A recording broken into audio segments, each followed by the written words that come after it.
नमस्कार दोस्तों, कैसे हैं आप सब। आप सभी का स्वागत है आपके अपने YouTube चैनल पर। और आज की हमारी कहानी शुरू करने से पहले जो भी चैनल पर पहली बार आए हैं या जिसने भी अभी तक चैनल को सब्सक्राइब नहीं किया है तो जल्दी से जाकर चैनल को सब्सक्राइब करें और घंटी का बटन दबाकर ऑल का आइकन जरूर प्रेस कर लें ताकि हमारी कहानियों की नोटिफिकेशन आप तक सबसे पहले पहुँचती रहे और आप हमारी कहानियों का आनंद उठाते रहें।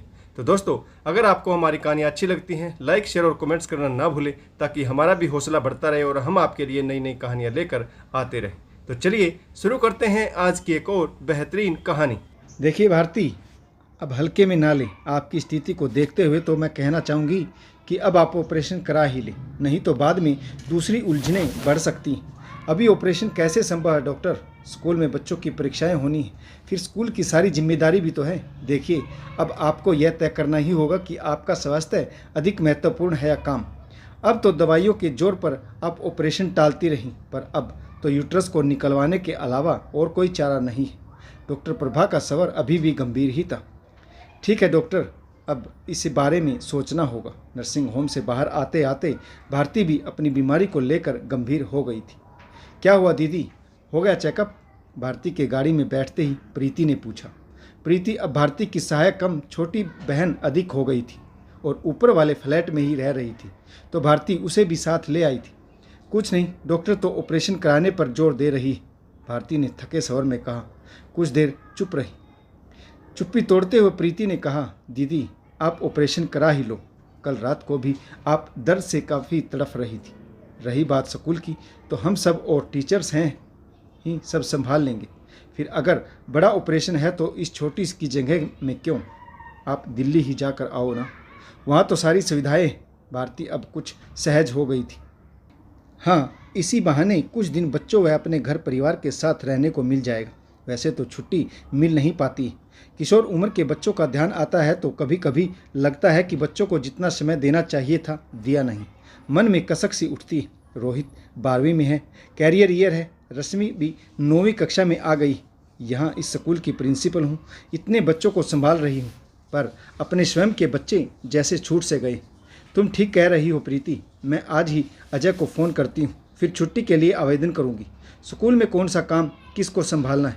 भारती मन ही मन इसकी रूपरेखा तैयार करने लगी। घर में आते ही प्रीति ने भारती को आराम से सोफे पर बिठा दिया और बोली, दीदी अब आप थोड़ा आराम कीजिए और हाँ, किसी चीज़ की ज़रूरत हो तो अब आवाज़ दे देना, अभी मैं आपके लिए चाय बना देती हूँ। और कुछ लेंगी आप? और कुछ नहीं, बस चाय ही लूँगी। प्रीति अंदर चाय बनाने चल दी।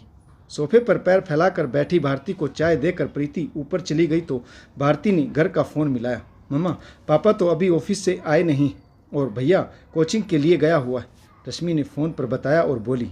अरे हाँ मम्मी, अब आपकी तबीयत कैसी है? पापा कह रहे थे कि कुछ प्रॉब्लम है आपको। हाँ बेटा, रात को फिर दर्द उठा था। अच्छा, पापा आए तो बात करा देना। और हाँ, तुम्हारी पढ़ाई कैसी चल रही है? नीमा काम तो ठीक कर रही है ना?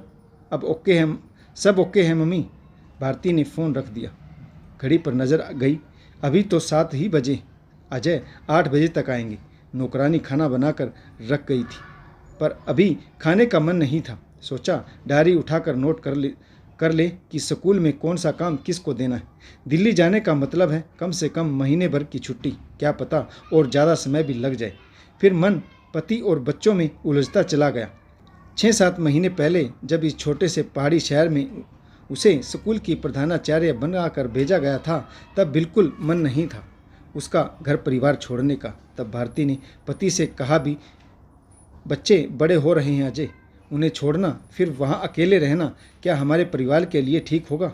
अजय, मैं यहाँ प्रमोशन नहीं ले सकती। तब अजय ने ही काफ़ी समझाया था कि बच्चे अब इतने छोटे भी नहीं रहे हैं कि तुम्हारे बिना ना रह सके, और फिर एक दिन तो उन्हें आत्मनिर्भर होना ही है। अब जब इतने सालों की नौकरी के बाद तुम्हें यह अच्छा मौका मिल रहा है तो उसे छोड़ना उचित नहीं। आजकल टेलीफोन, मोबाइल, सारी सुविधाएं इतनी अधिक हैं कि दिन में 4 बार बात कर लो। फिर वहाँ तुम्हें सुविधा युक्त फ्लैट मिल रहा है, नौकर चाकर की सुविधा है। तुम्हें छुट्टी नहीं मिलेगी तो हम लोग आ जाएंगे, अच्छा खासा घूमना भी हो जाया करेगा। काफ़ी लंबी चर्चा के बाद ही भारती अपने आप को इस छोटे से शहर में आने के लिए तैयार कर पाई थी। रोहित और रश्मि भी उदास थे। उन्हें भी अजय ने समझा बुझा दिया था कि माँ कहीं बहुत दूर तो नहीं जा रही। साल 2 साल में प्रधानाचार्य बनकर यहीं आ जाएगी। यहाँ आकर कुछ दिन तो उसे बहुत अकेलापन लगा था। दिन तो स्कूल की सारी गतिविधियों में निकल जाता था, पर शाम होते ही उदासी घेरने लगती थी। फ़ोन पर बात भी करो तो कितनी बात हो पाती। महीने में बस 2 ही दिन दिल्ली जाना हो पाता था, वह भी भागदौड़ में। ठीक है, अब लंबी छुट्टी लेकर जाऊंगी तो कुछ दिन आराम से सबके साथ रहना हो जाएगा। 9 बजते बजते अजय का ही फ़ोन आ गया। भारती ने उन्हें डॉक्टर की पूरी बात विस्तार से बता दी। ठीक है, तो तुम फिर उसी डॉक्टर के नर्सिंग होम में ऑपरेशन करा लो। पर अजय, मैं तो दिल्ली आने की सोच रही थी, वहाँ सुविधाएं भी ज़्यादा हैं और फिर तुम सबके साथ रहना भी हो जाएगा, भारती ने चौंक कर कहा था। भारती अजय की आवाज़ में ठहराव था। अजय, भावुक होकर नहीं, व्यावहारिक बनकर सोचो। दिल्ली जैसे महानगर में जहाँ दूरियाँ इतनी अधिक हैं, यहाँ क्या सुविधाएं मिलेगी तुम्हें? बच्चे अलग पढ़ाई में व्यस्त हैं, मेरा भी ऑफिस का काम बढ़ा हुआ है। इन दिनों चाह कर भी मैं छुट्टी नहीं ले पाऊँगा। वहाँ तुम्हारे पास सारी सुविधाएं। फिर ऑपरेशन के बाद तुम लंबी छुट्टी लेकर आ जाना, तब आराम करना। और हाँ, ऑपरेशन की बात अब टालो मत। डॉक्टर कह रही हैं तो तुम तुरंत ही करा लो। इतने महीने तो हो गए तुम्हें तकलीफ़ झेलते हुए। भारती चुप थी। थोड़ी देर बाद बात करके उसने फ़ोन रख दिया। देर तक फिर सहज नहीं हो पाई। वह जो कुछ सोचती है, अजय उससे एक कदम उल्टा क्यों सोच लेते हैं। देर रात तक नींद भी नहीं आई थी। सुबह अजय का फिर फ़ोन आया था। ठीक है, तुम कह रहे हो तो यही ऑपरेशन की बात करती। हाँ, फिर लंबी छुट्टी ले लेना। अजय का सबर था। प्रीति जब उसकी तबीयत पूछने आई तो भारती ने फिर वही बात दोहरा दी थी। हो सकता है दीदी, अजय जी ठीक कह रहे हो। यहाँ आपके पास सारी सुविधाएं। नर्सिंग होम छोटा है तो क्या हुआ, डॉक्टर अच्छी अनुभवी है। फिर अगर ऑपरेशन कराना ही है तो कल ही बात करते हैं। भारती ने तब प्रीति की तरफ देखा। कितनी जल्दी स्थिति से समझौता करने की बात सोच लेती यह। फिर आनन फानन में ऑपरेशन के लिए 2 दिन बाद की तारीख तय हो गई। अजय का फिर फ़ोन आया। भारती, मुझे टूर पर निकलना है, इसीलिए कोशिश तो करूँगा कि उस दिन तुम्हारे पास पहुँच जाऊँ, पर अगर नहीं आ पाऊँगा तो डॉक्टर से मेरी बात करा देना। हुआ भी यही। ऑपरेशन करने से पहले डॉक्टर प्रभा की फ़ोन पर ही अजय से बात हुई थी, क्योंकि उन्हें अजय की अनुमति लेनी थी। सब कुछ सामान्य था, पर एक अजीब सी शून्यता भारती अपने भीतर अनुभव कर रही थी। ऑपरेशन के बाद भी वही शून्यता बनी रही। शरीर का एक महत्वपूर्ण अंग निकल जाने से जैसे शरीर तो रिक्त हो गया, पर मन में भी एक तीव्र रिक्तता का अनुभव क्यों होने लगा, जैसे सब कुछ होते हुए भी कुछ भी नहीं उसके पास। दीदी, आप चुप सी क्यों हो गई? आपके टाँके खुलते ही डॉक्टर आपको दिल्ली जाने की इजाज़त दे देगी। बड़ी गाड़ी का इंतजाम हो गया है। स्कूल के 2 हेल्प बॉय भी आपके साथ जाएंगे। अजय जी से भी बात हो गई। प्रीति कहे जा रही थी। तो क्या अजय जी उसे लेने भी नहीं आ रहे? भारती चाह कर भी कुछ पूछ नहीं पाई। उधर प्रीति का बोलना जारी था। दीदी, आप चिंता ना करें, पूरा परिवार है, सब संभाल लेंगे आपको। परेशानी तो हम जैसे लोगों की है जो अकेले रह रहे हैं। पर आज भारती प्रीति से कुछ नहीं कह पाई। लग रहा था कि जैसे उसकी और प्रीति की स्थिति में अधिक फर्क नहीं रहा है। हालांकि अजय के औपचारिक फ़ोन आते रहे थे, बच्चों ने भी कई बार बात की थी, पर उसका मन अनमना सा ही बना रहा। अभी सीढ़ियाँ चढ़ने की मनाही थी, पर दिल्ली के फ्लैट में लिफ्ट थी तो कोई परेशानी नहीं हुई।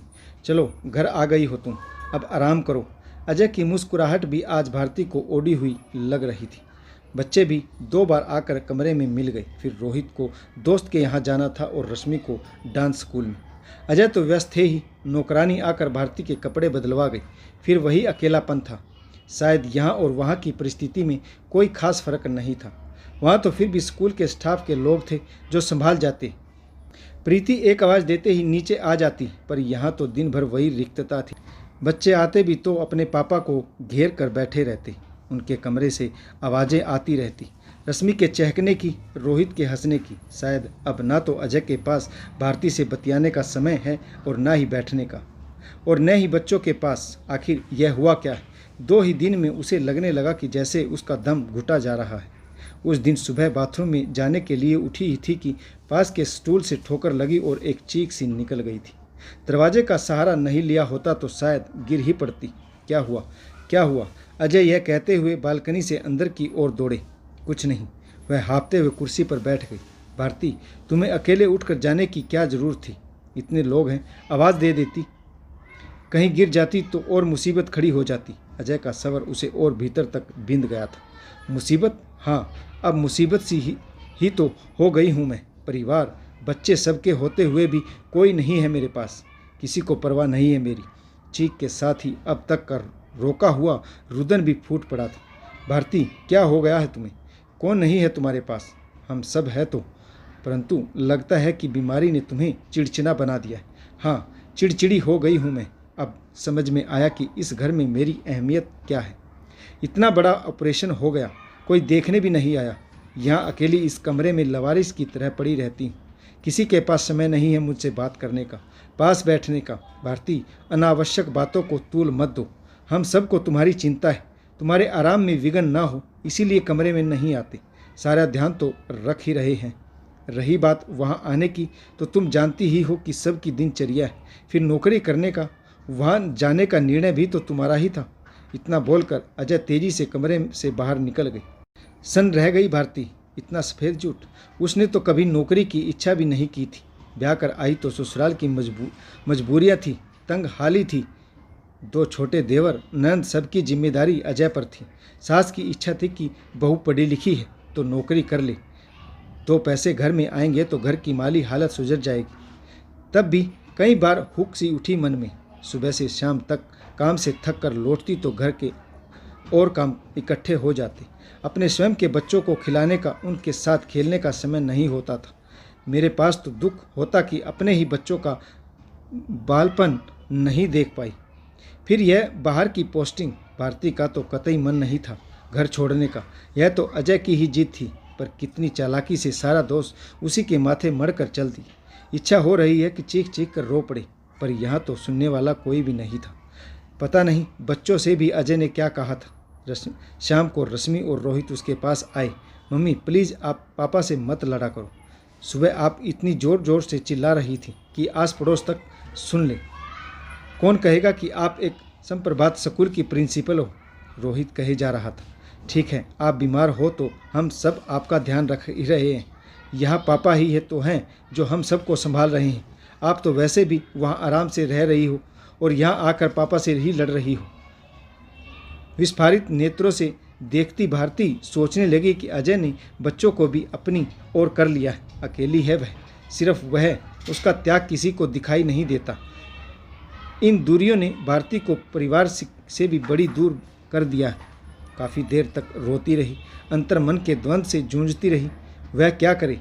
क्या नौकरी से रिजाइन दे दे और अपनी गृहस्थी संभाले, या फिर जैसे चल रहा है वैसे ही चलने दे, वापस अपनी नौकरी पर लौट जाए? इन परिस्थितियों में भारती को क्या निर्णय लेना चाहिए? कमेंट्स बॉक्स में कमेंट्स करके जरूर बताएं। तो दोस्तों, आशा करता हूं आपको कहानी जरूर पसंद आई होगी। अगर आपको कहानी अच्छी लगे तो लाइक, शेयर और कमेंट्स करना ना भूलें, ताकि हमारा भी हौसला बढ़ता रहे और हम आपके लिए नई नई कहानियाँ लेकर आते रहें। तो कहानी पढ़ने के लिए आप सभी का बहुत बहुत धन्यवाद। जय हिंद, वंदे मातरम, भारत माता की जय। जय जवान, जय किसान।